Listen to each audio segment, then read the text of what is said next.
Today is the 6th of September and we are on the 55th chapter, Sotapatti Samyutta. Now we come to Sutta 55.21.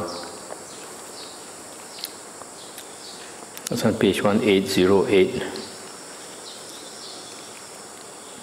On one occasion, the Blessed One was dwelling among the Sakyans at Kapilavatu in Nigroda's park. Then Mahanama, the Sakyan, approached the Blessed One, paid homage to him, sat down to one side and said, "Venerable Sir, this Kapilavatu is rich and prosperous, populous, crowded, with congested thoroughfares.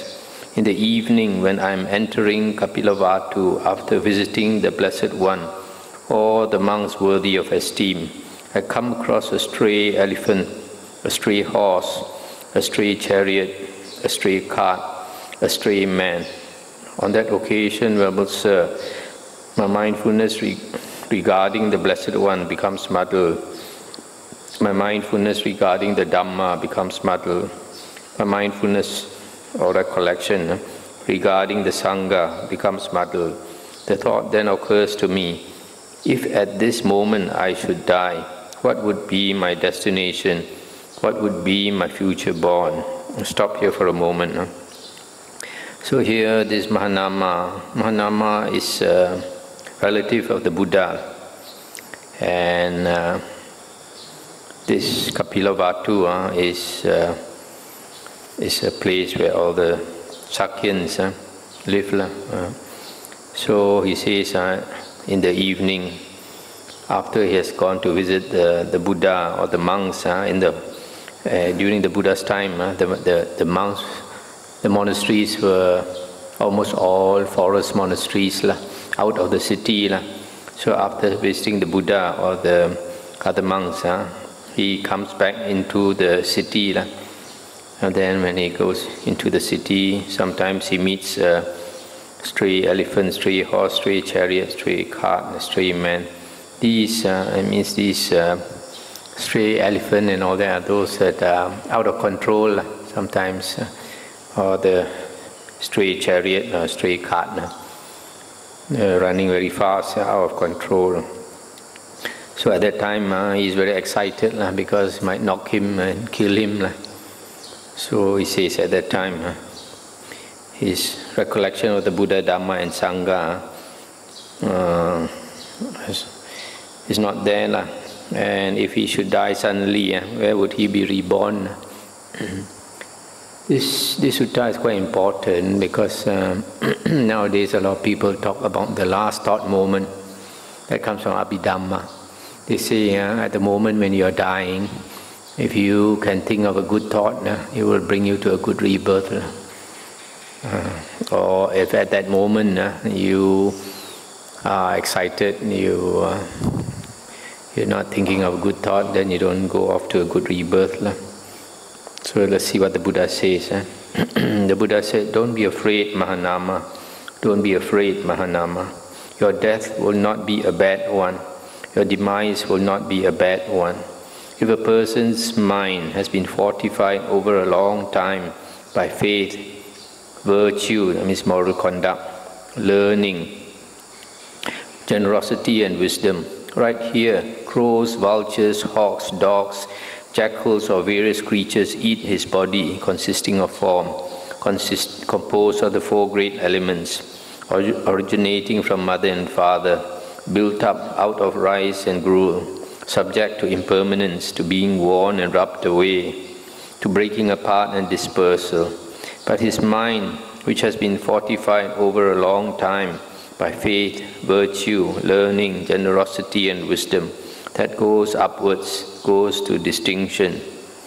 Suppose, Mahanama, a man submerges a pot of ghee or a pot of oil in a deep pool of water and breaks it. All of its shards and fragments would sink downwards, but the ghee or oil there would rise upwards.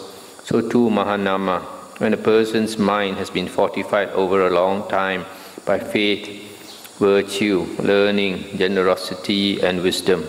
Right here, crows, etc., may eat his body, but his mind, which has been fortified over a long time by faith, virtue, learning, generosity and wisdom, that goes upwards, goes to distinction. Don't be afraid, Mahanama. Don't be afraid, Mahanama. Your death will not be a bad one. Your demise will not be a bad one. That's the end of the sutta. So here the Buddha is saying, even though you may be attacked by various creatures and eaten, and even though you may feel fear at the last moment, but because you have practiced these few things, you have faith in the Buddha, Dhamma and Sangha, you have moral conduct. Moral conduct normally refers to Aryan normal conduct, and basically it's the 7 precepts, the three body precepts and 4 verbal precepts. Learning here refers to much learning, Bahu Satcha, or sometimes Bahu Sutta. This term in Chinese is called Tuo Wen, and it refers to much learning of the Buddha's Dhamma, much understanding of the Buddha's Dhamma. Bahu Satcha means much truths. Satcha means truths. So that means much knowledge of the truths, the Buddhist truths. Bahu Sutta means much hearing of the Dhamma, the Buddha's Dhamma. So here it just says learning, but it refers to these 2 words. Having much knowledge of the Buddha's discourses, the Buddha's words. Generosity, form of giving to others, helping others, and wisdom. Because of these 5 qualities, the Buddha says, the mind will bring you up. Doesn't matter how your body dies, because your mind is an elevated mind. So generally, I like to say that when a person dies, even though he may be certified dead by the doctor, that is only clinical death. That is not death. It's not actual death in the Buddha's teachings. In the Buddha's teachings, the Buddha says when a person dies, 3 things stop. I think in the Majjhima Nikaya Sutta. What are these 3 things? One is vitality, vital energy. Second one is consciousness. The third one is body heat. When a person really dies, these 3 things leave him. So when these 3 things leave him, then you will only know by when you touch the body. When you touch the body is cold, then he definitely will not revive. But if a corpse, the body is still warm, there's still a possibility that being is alive and may revive. So normally when a person dies, the 6 senses will shut off one by one, and the last to shut off is a consciousness. And the doctor says that the person is dead usually only because of 2 things, because the breath has stopped and the heart has stopped. And what happens is usually when he's pronounced dead by the doctor, usually he's still alive. The mind is still going, and the body is still warm, maybe for another 1 or 2 hours or 3 hours or sometimes even more. So that period between that clinical death and the actual death, the mind is like dreaming. The mind is thinking.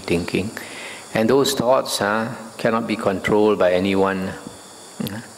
And those thoughts depend on his karma. If that person is like the Buddha says, has faith, virtue, learning, generosity and wisdom, he always thinks of good things, things of wholesome things, things of elevated things, not low things. It doesn't have thoughts of greed, hatred and delusion.